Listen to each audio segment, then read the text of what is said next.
Hey everybody, it's Jeff, Aromatics. Hope everybody is enjoying their day.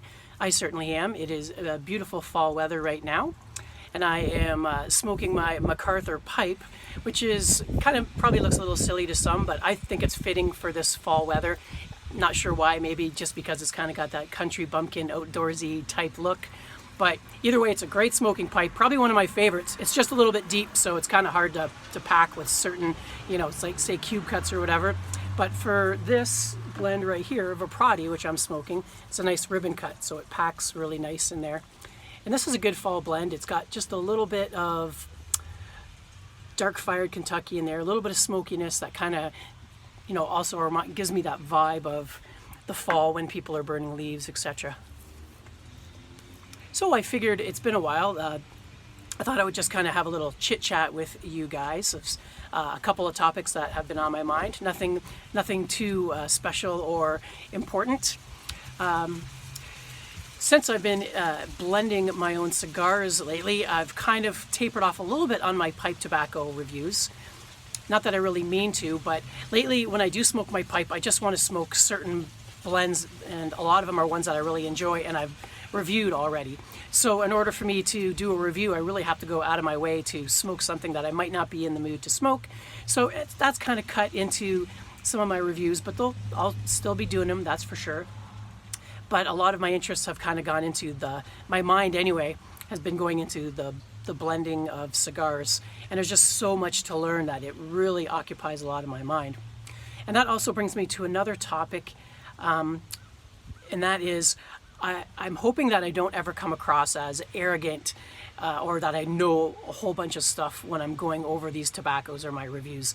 I'm just really thinking out loud. Now, I know a lot of you people probably don't think that's how I'm coming across, but I'm just saying that just in case. And this goes for all of the people that do tobacco reviews, whether cigars or pipes.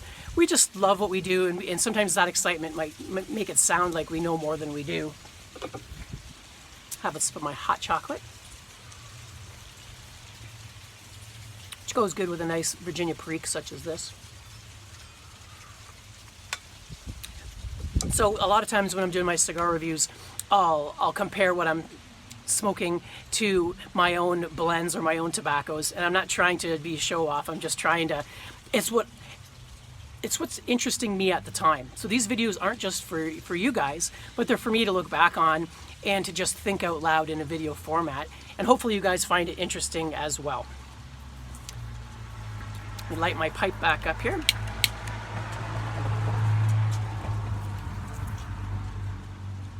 And speaking of knowing it all, I feel that even a lot of the professionals, not that they don't know a lot, but I think a lot of them might be stuck in a rut.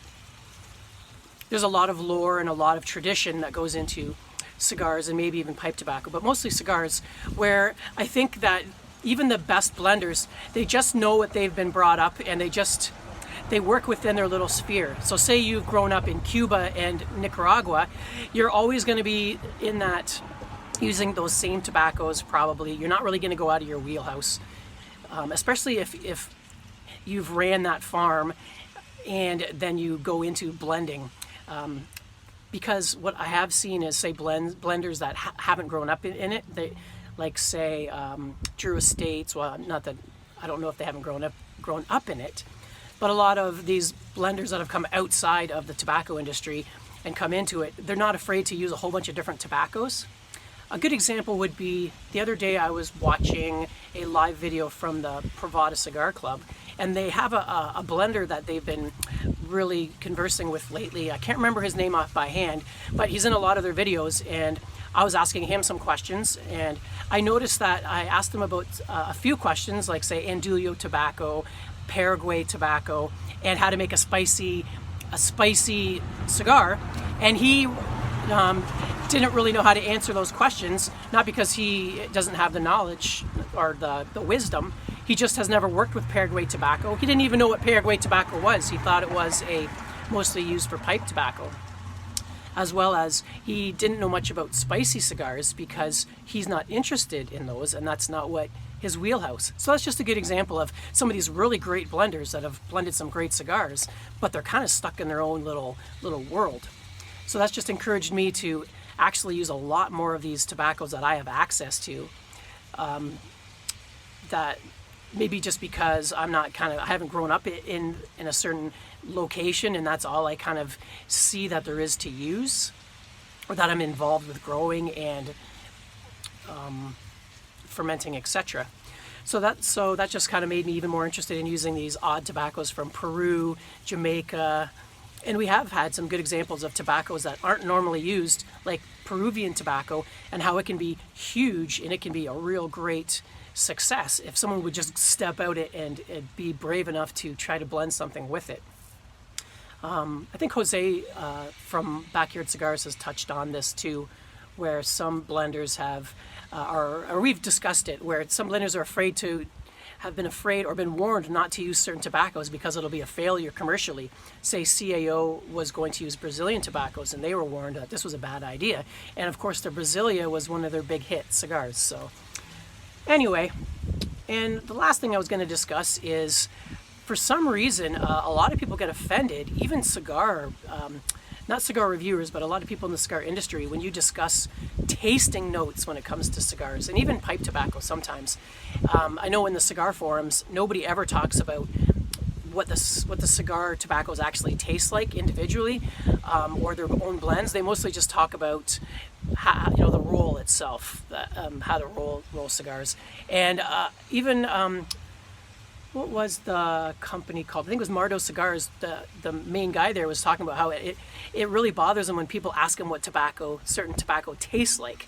I think that was the gist of it. And I'm thinking to myself, if you're smoking all sorts of different cigars, is that not kind of what you're sort of interested in? Is what each one, like, there's got to be a difference. So aren't you interested in that? Maybe not. And so I just find it, some people get really upset when you discuss tobacco flavors. So what do you guys think of that? Do you find it offensive? Do you think it's ridiculous? Like, maybe we're not tasting what we think we are? I know some people just say, I like what I like and I don't like what I don't like, and that's fine. Yeah, so I just thought I would bring these topics up. Anyway, that's all I'm going to be chit-chatting about today. I hope you guys are enjoying your smokes wherever you are, or whatever you're doing. I hope you're enjoying it. So anyway, I'm going to leave it at that. You guys have a great day, and I'll see you on my next video. Till then, Aromatics, signing out.